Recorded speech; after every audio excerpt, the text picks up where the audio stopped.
Watch me make 8 Christmas/holiday cards at the same time, employing newspaper collage, ADHD, and a brazen disregard for tradition. Last week, I tried my hand at some collage, and I had fun doing it, so I thought I'd keep going and make some more interesting holiday cards for anyone in my life willing to receive recycled newspaper materials in the mail. Get your hot chocolate ready and try not to eat that glue stick, and let's get right into it. Alright, so I already laid down some color on a bunch of cards last week using my new jelly plate, printmaking brayer, and lack of expertise. So I've got the cards prepared, and here I am cutting out some kind of fancy gold bracelet to start things off. I considered a few options here in terms of what to glue down next, and I landed on this wooden architectural structure. Next, I added a CMYK test print thing, which became almost like a signature brand for several of these cards, as you'll see. Then I put down this upside-down gold bowl from a catalog. Not too sure that bright blue works, but sometimes you gotta take a leap. I looked at some options, but decided to remain undecided and started cutting out this blanket fringe instead for a new card. I'm finding that when doing collage, it's fun to work on several pieces at the same time, moving between compositions, and seeing if an image I've selected might work here or there or nowhere. Nowhere fast. After laying down the fringe, it seemed immediately obvious to me that this silver vase would look good beneath it. I like how that one piece of fringe leads into the ridges of the vase. Next, I added an upside-down bowl held in a hand. This was from a Jonathan Adler catalog. And then it was time for that CMYK branding. It reminds me a bit of those stamped Japanese artist signatures. Hanko stamps, I think they're called. Oh yeah, I also put in a pill ornament, also from Jonathan Adler. Time to start another new card with this refined classic car. By the way, in terms of image selection, what I tried to do for this whole session was to choose things that, in a very abstract way, felt Christmassy, but without being super predictable or even explicitly tied to Christmas, since I want some of these cards to also work for people who celebrate other holidays.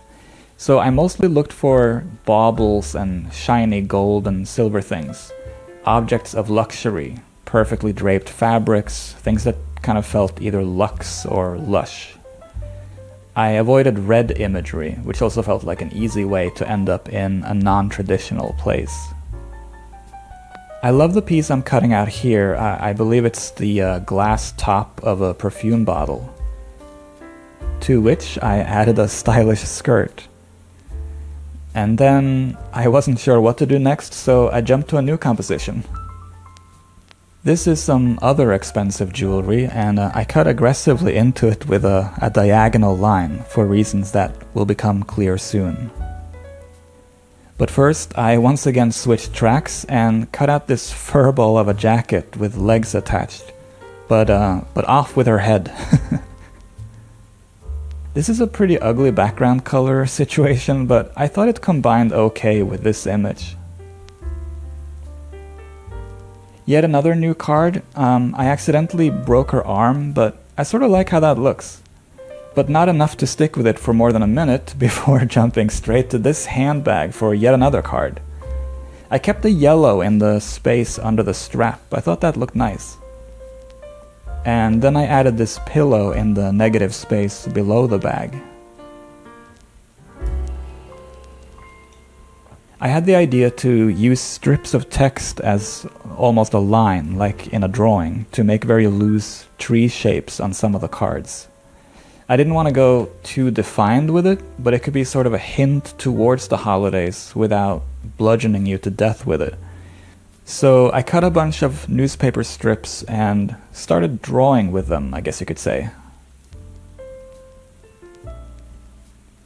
I mentioned that diagonal cut in the bracelet image earlier.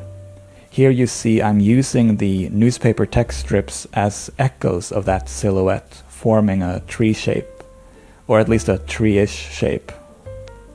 Nice. For this one, I tried invoking the shape of a present, but it was a bit too much of a crowded composition to do a full box with a bow tied around it, and I also thought that that might be sort of too much of a good thing. So it ended up being more of a generic box shape, I guess.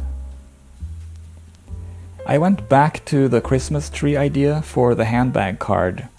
I think this could have maybe used something in that yellow space, but then again, I just like that yellow, so I left it alone. At this point it was getting late, but I realized I had these cool basket weaved things and decided to start yet another card with those. And this time I integrated the tree shapes earlier in the process to see if that might be a good recipe for success. I ended up leaving this one as an even more minimalist composition than the other ones. In general, I probably relied too much on a single image in many of these cards to the point where calling it collage is almost generous. But luckily there is no collage police that I'm aware of. Watch out for the jazz police though. And here's where I ended my card making session. I think most of these came out pretty good, even if they're quite simple. Some of them I think are fully done, while others maybe could use some more tinkering. I didn't add the strips of text to these last two. As a result, they feel maybe a little unresolved, especially the one on the left, I think. But hey, I'm just playing around here, and I appreciate you coming along for the ride. To stay on this ride, you could subscribe to the channel or check out one of my other videos. Oh, and YouTube loves it when you hit that like button, so I would appreciate your help with that as well. I guess it convinces the almighty algorithm to show this video to other cool people like yourself. Alright, well, I guess I'll see you next week then.